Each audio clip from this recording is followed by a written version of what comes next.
तो दोस्तों एक बहुत ही खूबसूरत महिला थी जिसका नाम मनोरमा था। मनोरमा का पति जो था घर पर नहीं था, परदेश कमाने के लिए गया हुआ था। एक छोटा मोटा कंपनी में जॉब करता था। उसका सैलरी भी अच्छा खासा मिल जाता था और वह कमा कमा कर सारा पैसा मनोरमा के पास घर पर भेज देता था। मनोरमा जो थी उसके 2 बच्चे थे, एक लड़का और एक लड़की। उसी पैसे से अपने बच्चों का परवरिश करती और जो भी मनोरमा का जी करता था खाने पीने के लिए दोस्तों, वह खाती पीती और मज़े से घर में पड़ी रहती थी। दोस्तों एक पड़ोस में ही लड़का था जो कि मनोरमा का रिश्ते में देवर लगता था। उस लड़का का नाम था अरविंद। जो अरविंद था वह अभी स्कूल में पढ़ाई कर रहा था। दोस्तों उसका उम्र 22-23 साल के करीब था। जो अरविंद था अक्सर मनोरमा के घर आया करता था और घंटों बातें करता था, मनोरमा से हंसी मजाक भी करता था। दोस्तों दोनों सगे देवर भाभी की तरह रहते थे। अरविंद को मनोरमा के घर आने जाने में कोई भी दिक्कत नहीं था और न ही कोई परेशानी होती थी। जो भी अगल बगल के आस पड़ोस के लोग थे सभी लोग जानते थे कि मनोरमा का पति घर पर नहीं रहता है, कोई काम होता है तो अरविंद ही करता है। दोस्तों जो मनोरमा थी अक्सर अरविंद से कोई चीज़ सामान मंगा लेती थी। अरविंद जो था जब पढ़ने जाता था स्कूल तो उधर से लेते आता था, मनोरमा को दे देता था। मनोरमा को किसी चीज़ का कमी नहीं होने देता था, खूब देखभाल करता था। लेकिन दोस्तों जो अरविंद था कुछ दिनों से उसका ध्यान पढ़ाई से भटक चुका था।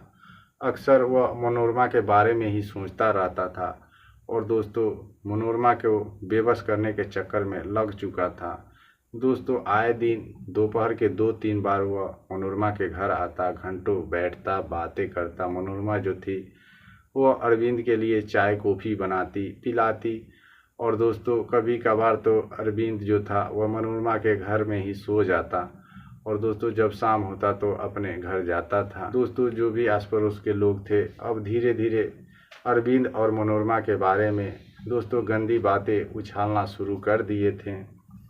एक दिन की बात है, अरविंद जो था उसका तबीयत थोड़ा ख़राब था, वह पढ़ने के लिए स्कूल नहीं गया था और जो मनोरमा थी वह उसे कुछ पैसे दे रखी थी पहले से। दोस्तों एक साड़ी लाने के लिए वो बोली थी, लेकिन अरविंद तो स्कूल गया नहीं था। दोपहर के वक़्त में वो मनोरमा के घर आया तो मनोरमा बोली कि अरे क्या बात है, तुम इतना उदास क्यों हो? मैं तुम्हें पैसा दी थी साड़ी लेते आने के लिए, लेकिन तुम साड़ी लेकर नहीं आए हो। दोस्तों जो अरविंद था बोला कि भाभी जी बात कुछ ऐसा है कि मेरा आज तबीयत थोड़ा ठीक नहीं था इसलिए मैं स्कूल पढ़ने के लिए नहीं गया। लेकिन दोस्तों जो मनोरमा थी उस समय नाइटी पहनी हुई थी। दोस्तों उसी अवस्था में वह डायरेक्ट अरविंद के सामने आ गई थी, उससे बातें कर रही थी। दोस्तों जब अरविंद का नज़र मनोरमा पर पड़ा तो दोस्तों वह मनोरमा को देखता ही रह गया। दोस्तों जो नाइटी के नीचे का उभार होता है वह बिल्कुल स्पष्ट दिख रहा था और यह सब बातें जो थी अरविंद को खटक रही थी, चुभ रही थी। दोस्तों अब जो अरविंद था मनोरमा को पाने के लिए एकदम बेहाल हो चुका था। दोस्तों उसके बाद जो अरविंद था वह थोड़ी बहुत बातें करके चाय कॉफ़ी पीकर वो अपने घर चला गया। लेकिन दोस्तों जब रात का समय हुआ तो वह छत के रास्ते से अरविंद मनोरमा के घर में आ धमका। जो मनोरमा थी अपने कमरे में सोई हुई थी, दरवाज़ा खुला था। यही सही मौका था अरविंद के लिए। दोस्तों वह धीरे से मनोरमा के कमरे में घुस गया और घुसने के बाद दोस्तों वह मनोरमा को जगाने लगा। मनोरमा की आंख खुल गई तो देखी कि सामने अरविंद खड़ा है कि अरविंद जो है इस समय किस लिए आया है। दोस्तों जो मनोरमा थी उसका भी पति काफ़ी दिनों से परदेश में था। ऐसे स्थिति में मनोरमा का भी मन अंदर से काफ़ी बौखला गया था। इन चीज़ों की उसे भी काफ़ी सख्त ज़रूरत थी। दोस्तों अरविंद को रोक नहीं पाई और जो अरविंद था वह चाहता था दोस्तों उसे मिल गया। दोस्तों अरविंद द्वारा इस प्रकार खुश होकर मनोरमा जो थी अब अरविंद की दीवानी हो गई। दोस्तों उसे लत लग गई अरविंद की। जब कभी भी मौका मिलता था दोनों एक दूसरे से घंटों बातें करते थे और दोस्तों मेल जोल भी करते थे। तभी दोस्तों एक दिन के बात है, पड़ोस का ही एक रिश्ते में मनोरमा का चाचा लगता था जिसका उम्र 40-45 साल के करीब था। वह देख लिया अरविंद और मनोरमा को बातें करते हुए और दोस्तों वह धमकी देने लगा मनोरमा और अरविंद को कि मैं हल्ला कर दूंगा।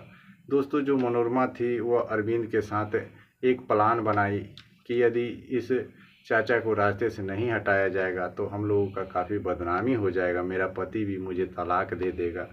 दोस्तों दोनों प्लान बनाकर उस चाचे का दोस्तों जीवन लीला समाप्त कर दिए। दोस्तों जीवन लीला समाप्त कर देने के बाद पुलिस केस हो गया, पुलिस आई, काफ़ी छानबीन की और दोस्तों उस छानबीन में पुलिस द्वारा यह पाया गया कि मनोरमा और जो अरविंद है दोनों कातिल है। दोस्तों दोनों को पुलिस पकड़कर जेल में डाल दी। तो दोस्तों आज की कहानी यहीं तक थी। कैसी लगी कमेंट में ज़रूर बताइएगा। और हाँ दोस्तों, इस तरह का शर्मनाक घटना से बचने का कोशिश कीजिएगा। तो अब मुझे दीजिए इजाज़त, तब तक के लिए जय हिंद जय भारत।